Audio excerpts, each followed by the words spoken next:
નમસ્કાર, આપ જોઈ રહ્યા છો જીએસટીવી. હું છું કૃષ્ણા. સમાચારોની શરૂઆત કરીએ તો ગુજરાતમાં સાર્વત્રિક મેઘમહેર થઈ છે, તેને લઈને મહત્વના સમાચાર. તો દિલ્હીની જો વાત કરીએ, વરસાદ વચ્ચે દિલ્હીના આઈજીઆઈ એરપોર્ટ પર દુર્ઘટના બની છે. મહત્વના સમાચાર દિલ્હીથી. ટર્મિનલની છત પડતા કેટલીક કાર દબાઈ ગઈ છે. આપ દ્રશ્યોમાં જોઈ રહ્યા છો. દિલ્હીનું આઈજીઆઈ એરપોર્ટ છે, જ્યાં છત ધરાશયી થઈ. આ ઘટનામાં 3 લોકોને ઈજા થઈ છે, જેઓને સારવાર અર્થે ખસેડવામાં આવ્યા છે. તો એક વ્યક્તિ ફસાયો હોવાની જાણકારી મળી રહી છે. રાહત બચાવ કાર્ય પૂરજોશમાં ચાલી રહ્યું છે. દિલ્હીમાં એક તરફ વરસાદ વરસી રહ્યો છે, તો બીજી તરફ આ દુર્ઘટના થઈ છે. દિલ્હીનું આઈજીઆઈ એરપોર્ટ છે, જ્યાં છત ધરાશયી થઈ છે. કેવી રીતે ધરાશયી થઈ? ટર્મિનલની છત પડતા કેટલીક કાર દબાઈ ગઈ હતી. તો સાથે જ આ જે સમગ્ર દુર્ઘટના છે, જેમાં 3 લોકો ઈજાગ્રસ્ત થયાના પણ અહેવાલ દિલ્હીથી મળી રહ્યા છે. તો એક વ્યક્તિ નીચે ફસાયો હોવાની પણ જાણકારી મળી રહી છે. આપ જોઈ રહ્યા છો કે છત ધરાશયી થઈ, કાર નીચે દબાઈ ગયેલી છે. તો સાથે જ એક વ્યક્તિ પણ ફસાયો હોવાના સમાચાર છે. રાહત અને બચાવ કાર્ય પણ હાલમાં ચાલી રહ્યું છે.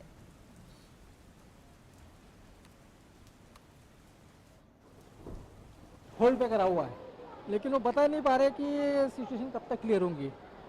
अभी रिसेंटली वो बता रहे कि आप टर्मिनल 2 में जाओ, वहाँ से कुछ आपका एडजस्टमेंट करके देंगे नेक्स्ट फ्लाइट में। बाकी कोई इन्फॉर्मेशन प्रॉपर मिल नहीं रही है। तो सर ये पूरा गिर गया ऊपर?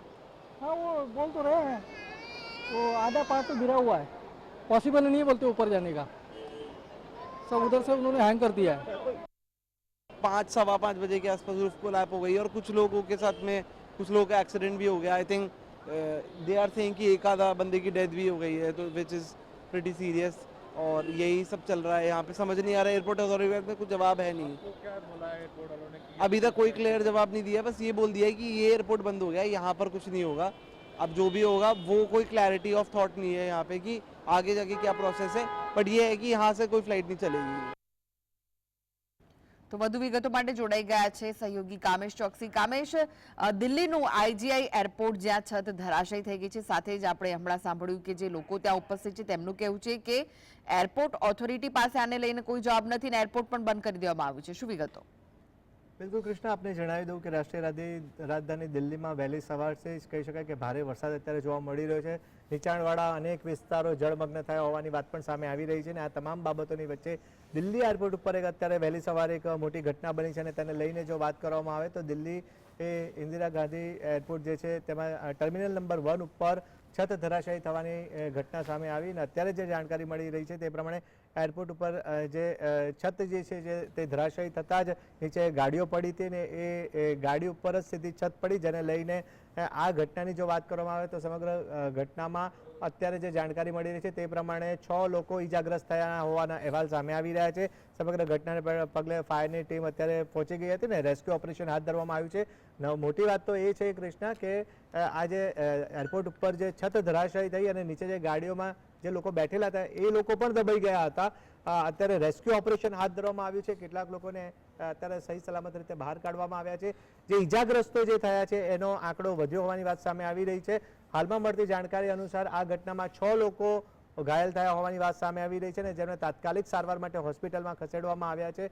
અને ખાસ કરીને એ પણ જાણકારી આવી રહી છે કે કેવી રીતના આ ઘટના બનવા પામી અને જેને લઈને શું આગળ સઘન તપાસ હાથ ધરવામાં આવશે. અત્યારે જે જાણકારી મળી રહી છે તેવી રીતના અન્ય એક ફસાયેલો જે માણસ હતો તેને પણ ફાયરની ટીમે સહી સલામત રીતના બહાર અત્યારે એને કાઢી લેવામાં આવ્યો છે. અને સમગ્ર ઘટનાને લઈને સઘન તપાસ હાથ ધરવામાં આવી છે. અગાઉની જો વાત કરવામાં આવે તો જબલપુર કૃષ્ણા છે, જે જબલપુરનું જે નવું એરપોર્ટ બન્યું હતું 4.5 કરોડના ખર્ચે 27મી જૂન એટલે કે ગઈકાલની જો વાત કરવામાં આવે તો ત્યાં આગળ જબલપુર એરપોર્ટ ઉપર પણ આવી એક ઘટના બનવા પામી હતી ને જેમાં કહી શકાય કે ભારે પૂરની સ્થિતિ સર્જાઈ હતી ને જેમાં કહી શકાય કે એક કારનો કૂરચો બોલી ગયો હતો. આજની વાત કરવામાં આવે તો દિલ્હી એરપોર્ટ ઉપર આ છતની ધરાશાયી થયા હોવાની ઘટના સામે આવી રહી છે. અત્યારે જે જાણકારી મળી રહી છે તે રીતના અત્યારે પણ રેસ્ક્યુ કામગીરી યથાવત છે. 6 લોકોને અત્યારે સારવાર માટે ખસેડાયા છે અને વધુ જાણકારી અત્યારે સામે આવી રહી છે. જી આભાર કામેશ સમગ્ર માહિતી આપવા માટે.